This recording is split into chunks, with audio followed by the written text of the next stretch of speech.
बारामती में हुए हादसे ने देश को झकझोर दिया। इस हादसे में 5 लोगों की जान चली गई, लेकिन इन 5 नामों में एक नाम ऐसा भी था जिसने एक पूरे गांव की उम्मीदों को तोड़ दिया, और वो नाम है पिंकी मालिका।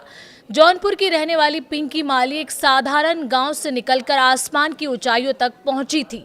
जैसे ही उनके मौत की खबर जौनपुर के केराकत तहसील के भैंसा गांव पहुंची, पूरे गांव में सन्नाटा पसर गया। हर गली में एक ही सवाल था, क्या सच में पिंकी अब नहीं रही?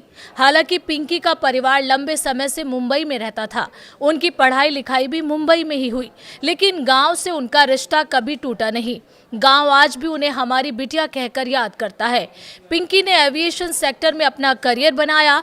शुरुआत में वो एयर इंडिया एयरलाइंस में रही और पिछले 5 साल से चार्टर्ड फ्लाइट में फ्लाइट अटेंडेंट के रूप में काम कर रही थी। मिलनसार स्वभाव, मुस्कुराता चेहरा, जो भी उनसे मिलता बस याद रखता। बुधवार को हादसे से कुछ घंटे पहले पिंकी ने अपने पिता से आखिरी बार बात की थी। उन्होंने कहा था, पापा मैं अजीत दादा के साथ बारामती जा रही हूँ, वहां से नांदेड़ निकलूंगी। लेकिन किसे पता था कि यही उनकी आखिरी बात होगी। परिवार को पिंकी पर गर्व था, गांव की बेटी जो आसमान में उड़ रही थी। लेकिन एक हादसे ने सारी उम्मीदें छीन ली। पिंकी के परिवार में मुंबई में रहने वाले बहन प्रीति और भाई करण हैं। गांव में उनके चाचा चंद्रसेन माली रहते हैं, जो आज भी भैंसा गांव में माली का काम करते हैं। हादसे की खबर मिलते ही गांव में रिश्तेदारों और ग्रामीणों का तांता लग गया। हर आंख नम थी, हर चेहरा खामोश। इस हादसे में विमान उड़ा रहे अनुभवी कैप्टन सुमित और फर्स्ट ऑफिसर शुभांगी पाठक, दोनों पायलट की भी मौके पर ही मौत हो गई।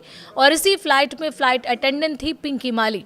पिंकी की शादी नवंबर 2021 में बस्ती जिले के सोवीकर सैनी से हुई थी। सपने अभी अधूरे थे, जिंदगी अभी शुरू ही हुई थी। पिंकी की कहानी सिर्फ एक हादसा नहीं, ये संघर्ष, इत्तेफाक और हौसले की कहानी है। उनके पिता शिव कुमार माली कभी दिल्ली एयरपोर्ट पर काम करते थे, लेकिन पूर्व प्रधानमंत्री वीपी सिंह के विमान से जुड़ी एक छोटी सी गलती उनकी नौकरी पर भारी पड़ गई। बाद में वो शिवसेना शिंदे गुट से जुड़ गए और उन्होंने ही पिंकी से कहा था, मॉडलिंग छोड़ो, एविएशन चुनो। आज वही पिता अपनी बेटी की तस्वीर देखकर खामोश हो जाते हैं। पिता के मुताबिक अजीत पवार के साथ पिंकी की ये चौथी उड़ान थी, लेकिन किसे पता था ये उनकी आखिरी उड़ान होगी। पिंकी माली अब हमारे बीच नहीं है, लेकिन उनकी कहानी हर उस बेटी के लिए प्रेरणा है जो छोटे से गांव से निकलकर बड़े बड़े सपने देखती है।